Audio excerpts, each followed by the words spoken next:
This is an article that came out in campusreform.org, March 29th, 2018. UC Berkeley Magazine blames gun violence on white men. This seems to be a really touchy topic these days. You know, I mean, it's a shame when having this object makes you feel masculine. You don't feel masculine naturally, which is very odd. So you need this weapon in order to feel like a real man. Without the weapon, you feel less than. That's strange to me. That's strange. To have your whole existence as a man attached to a gun. But I certainly understand why. You know, this is how they gained their dominance in the world, was through a gun. It didn't take any brains or any skills or anything special. I mean, seriously, how hard is it to come onto a land full of people that are unarmed and then kill them all with a gun? Anybody can do that. Seriously, anybody can do that. It doesn't take a brain to kill an unarmed person. Your cops prove that every day.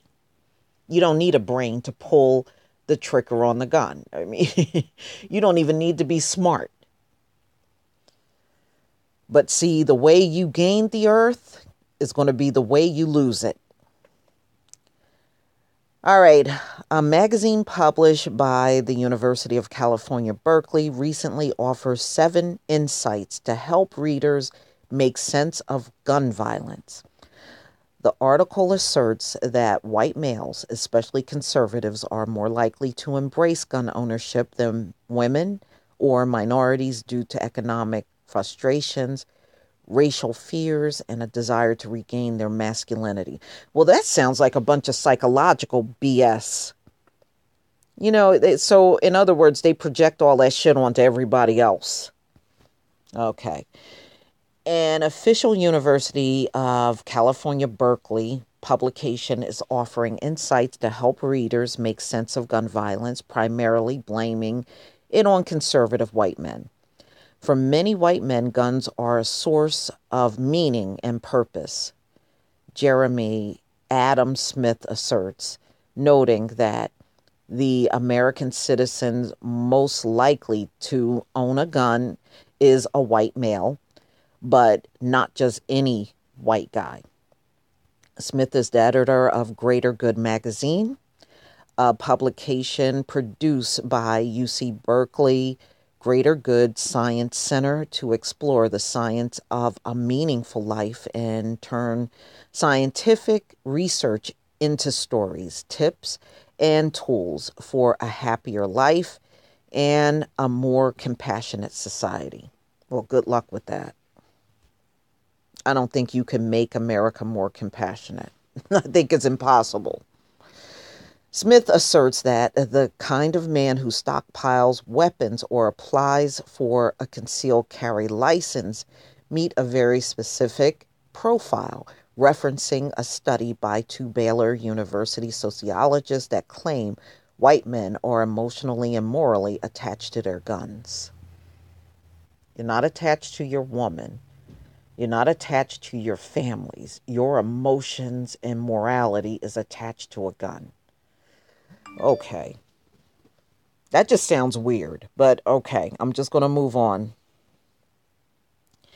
We found that men who have experienced economic setbacks or worry about their economic futures are the group of owners most attached to their guns. The article quotes the study's author.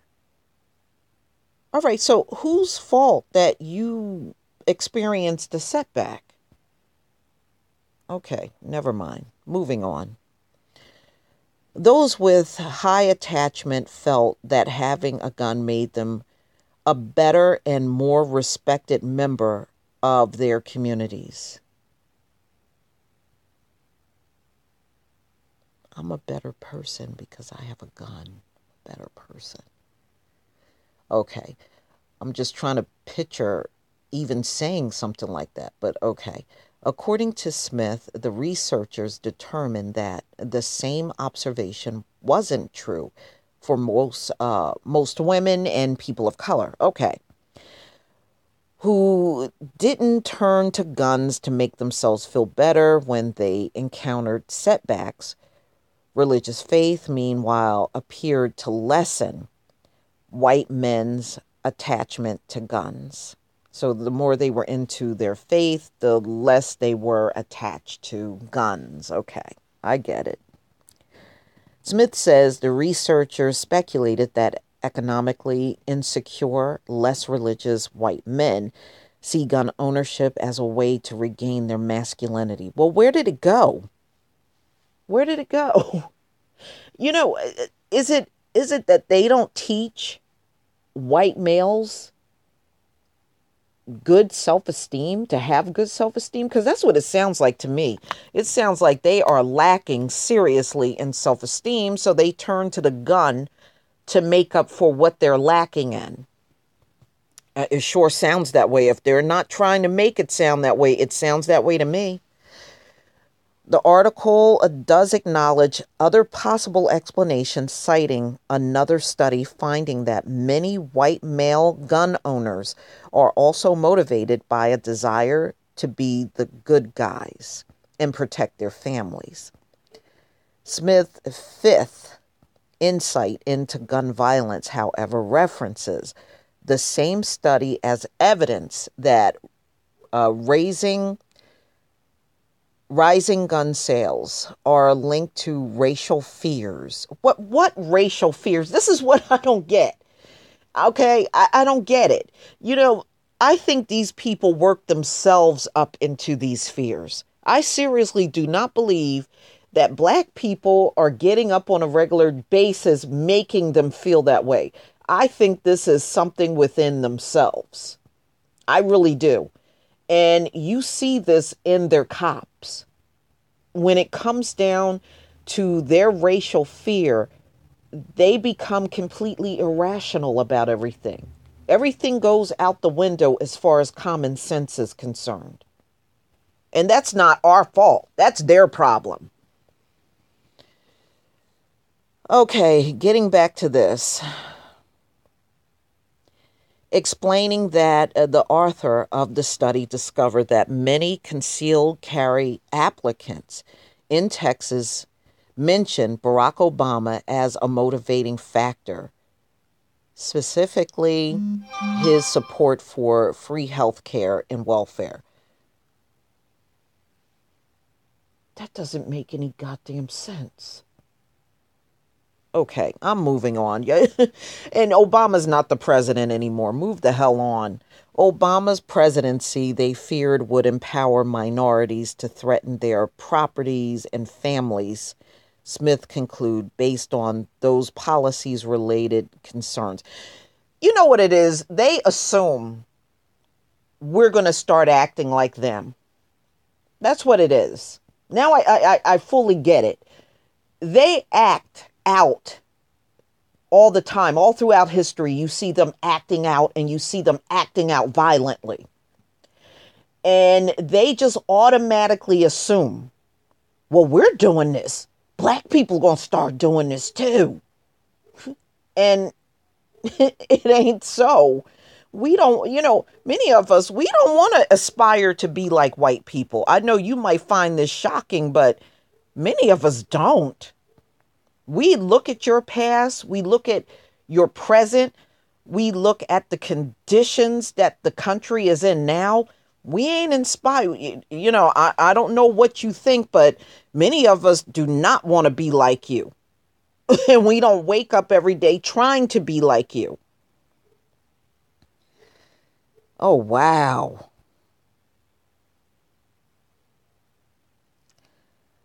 Okay, for many conservatives, the gun feels like a force for order in a chaotic world, he said. But who made this world chaotic? Who made the world chaotic? Who made it this way? Oh my God, who made this world chaotic? Okay, there's no peace on this earth. Okay, there is no peace. There has not been peace on this earth for 6,000 years. There has not been not 1 ounce of peace on this earth. So who made this world chaotic? Who did this?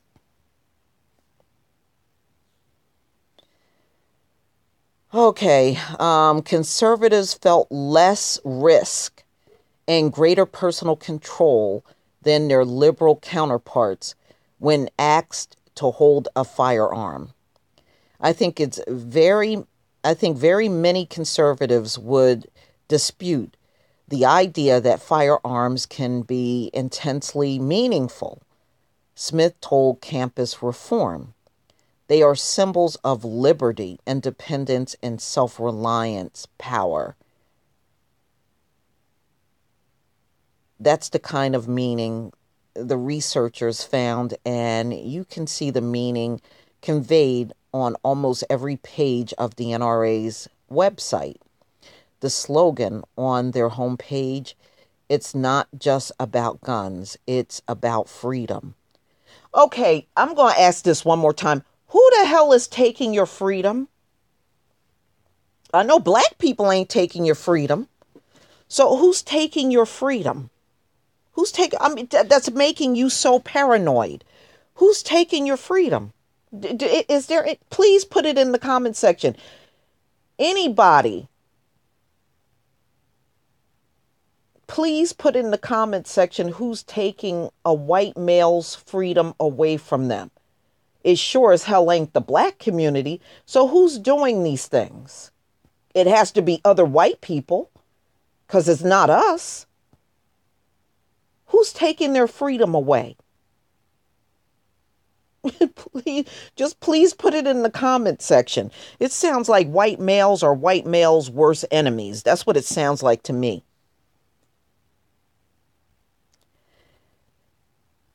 Okay. I don't think it's too much more contemplated than that. Smith also dismissed the notion that recent rises in firearm purchases may have more to do with concerns about escalating gun control rhetoric than racial fears, telling Campus Reform that such a belief would be at least partially contradicted by the empirical research covered in this article. No one study can be considered definitive, he added. But when you see the same results turn up again and again through multiple methodologies, that means something. Oh my God, y'all sound deranged. I'm sorry, but you do. So you're writing everything as far as your survival on the gun. That's pretty sad. That's sad. I'm glad I don't wake up every day feeling that way. I'm glad I don't feel that way every day of my life. You know, it seems to me like no matter what you give these people, they're never going to be satisfied. That's what it sounds like to me. Endless whining, never satisfied. I don't feel empowered unless I have my gun. I don't feel like I'm worth anything unless I have my gun. I got to have my gun, or I don't feel like I'm even worth anything in life unless I have my gun. I'm glad I don't feel that way. And I'm glad I don't wake up like that. You can have it. You can have it, white males. Because the way I see it, you can be separated from that gun. And you can only, and always remember, you can fire at somebody and somebody can always come up with a gun from behind you and shoot you. Plain and simple. You are not untouchable because you have a gun. You can go down just like the rest of them that get shot. So good luck. I would never want to wake up every day feeling that way. My whole life is attached to a gun. I don't feel confident unless I have a gun. I don't feel like I got self-worth unless I have a gun. You can have it. Please tell me what you think, ladies and gentlemen. Please leave your comment and subscribe. Don't forget to hit on the notification bell twice and join me on the next video. Peace, family.